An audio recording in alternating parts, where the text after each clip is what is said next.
I actually became unhoused because my situation at my mother's house, whom I was previously living with, became just a bit too much for me to handle mentally and at some point even like physically in terms of like my physical health and how I was taking care of myself.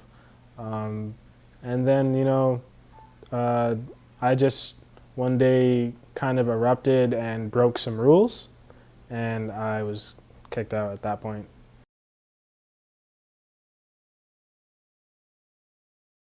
My education has actually been affected in a pretty big way. I had to spend a lot of time actually focusing on making money for, making sure I could get some place to live so I could therefore like get my things together and actually afford other things for school like calculators and a laptop and all the basic requirements. So I actually spent about two seasons, which is about like 8 months, you know, just working so I could get enough money to actually go through with school.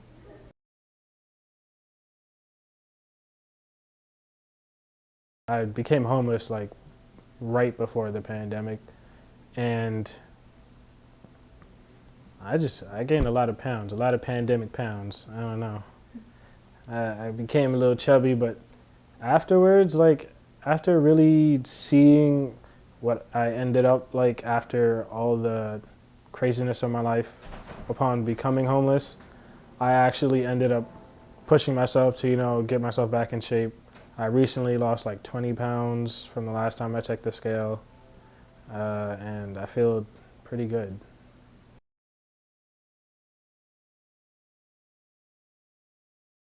After I became homeless, I ended up seeking help from the Door, which is actually a center for alternative youth, and where I'm at right now, actually. And they, through their Runaway Homeless Youth program, were able to help me actually, get some housing or some emergency housing. Basically, I was staying at this shelter with a whole lot of other people somewhere in Brooklyn. And, I actually had a bed and I had a pillow that I could, come home to after work every day, even though it wasn't the most convenient situation.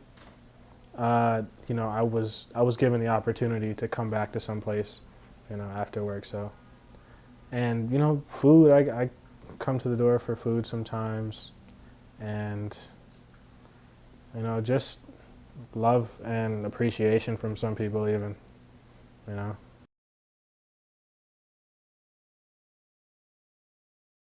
being unhoused has definitely changed me in a few ways. One of the most major ways being that I see people differently.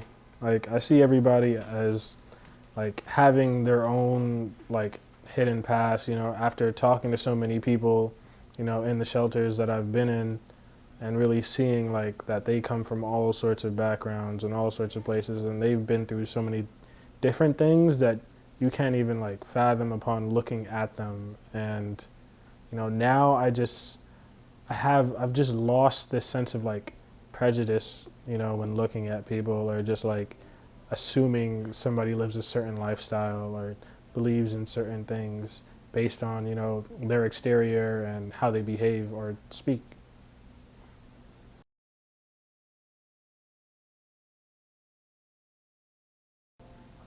It's just overall making sure that everybody has an abundance of knowledge on, what's going on among homeless youth. I've honestly believed that knowledge is power. That's a very commonly known thing.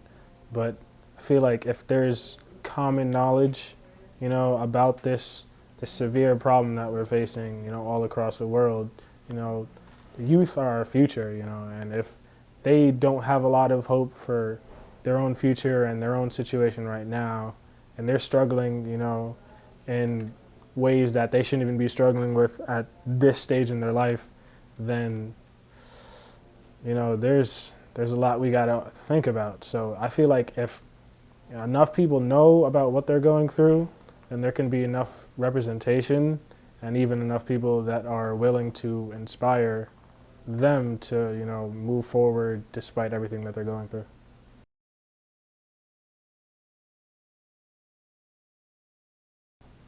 The biggest misconception of youth is definitely, I feel like, just that we don't try hard enough, you know?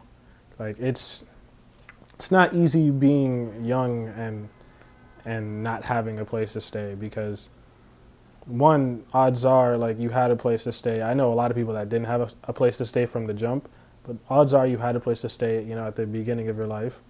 And, not even half of your life has passed, and you're already, struggling just to make it, to some place that you want to be in the future. Like, I personally didn't expect to become homeless ever. I was expecting to go and become like some crazy scientist. One of these days I was attending private school, and then out of nowhere I was just poor, and then I was homeless. Like, it all just like came about so abruptly. So, I definitely say like, despite your efforts, you can always find yourself in a absurd situation out of the blue because life happens. As long as look at homeless youth, I feel like, and you just say like, hey, they're going through something right now, and I may not really understand it, then I believe that you can see a little bit further into their world, rather than just off the bat saying like, hey, they don't try enough, or they're struggling with addiction, or they're like not even trying, to go out and get a job just upon looking at them. Like that, I feel like is ridiculous. But to say that they're just not trying in general, that hurts, I'd say.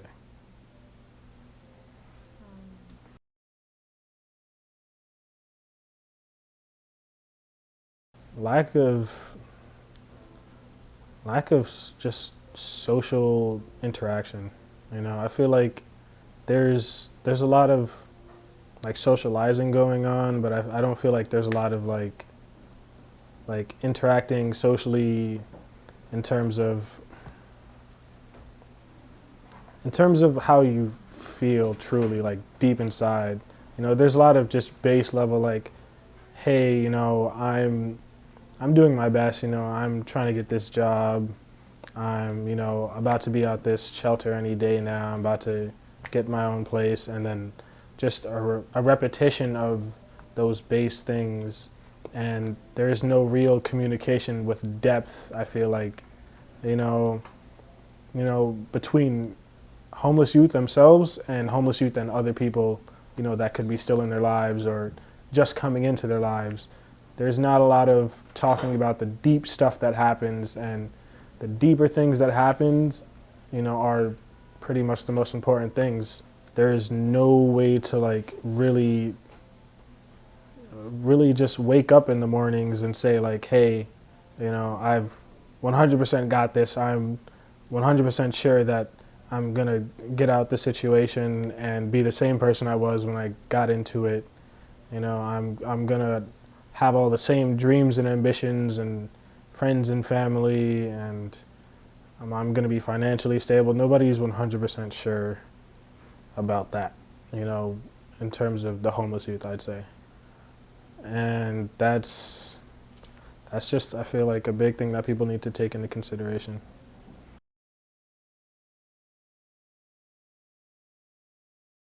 It's changed tremendously, honestly. At first, I already wasn't quite, the one to just assume that, like, all homeless people were just like addicts and, just lazy and didn't want to go out and get a job. I looked at homeless people and I would think, dang, this is somebody who really like got hit by life, but I feel like they just, like I was saying earlier, like they just don't try hard enough. Like they don't sit there and, really try and motivate themselves. They don't really spend time contemplating how to get out their situation. And now, as you can tell, I believe quite exactly the opposite. Like it's not just that they don't try hard enough or they're not constantly thinking about, getting out their situation. It's just that there's a lot of energy that you need to put into getting out the situation when, so much has pretty much gone wrong, especially depending on what your situation is. Some people, have been in far worse situations than me. They, get involved with the law and things like that. Some people can't even like get certain jobs because they, have felonies under their belt, and that makes life so much harder already, than being thrown into homelessness. It's like there's a lot of people who would definitely give up in that situation. And I can't even like say I fully understand that. I can't even fully empathize with that. But, now I feel like I better understand that that's something that should be sympathized with at least.